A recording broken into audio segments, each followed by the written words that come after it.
الأهلي المصري يفوز على اتحاد جدة السعودي ويصعد لقبل نهائي مونديال الأندية.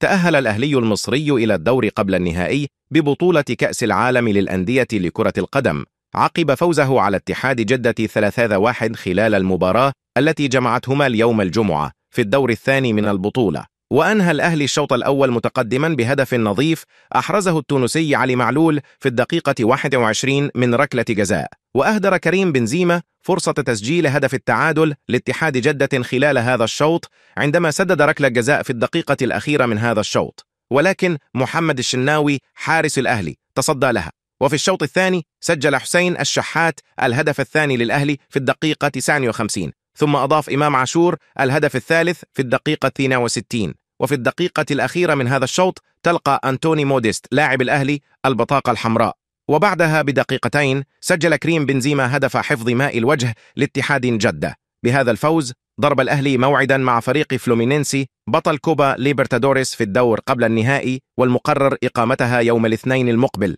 كما ثأر الأهلي من خسارته أمام اتحاد جدة في نسخة 2005 عندما خسر بهدف نظيف.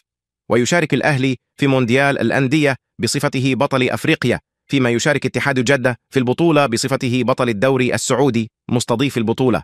وكان اتحاد جدة افتتح مباريات النسخة الحالية بالفوز على أوكلاند سيتي النيوزيلندي ب3 نظيفة، وأصبحت هذه هي المرة السادسة التي يصل فيها الأهلي للدور قبل النهائي في البطولة، علما بأن أفضل إنجازاته في البطولة هي حصوله على المركز الثالث 3 مرات في نسخ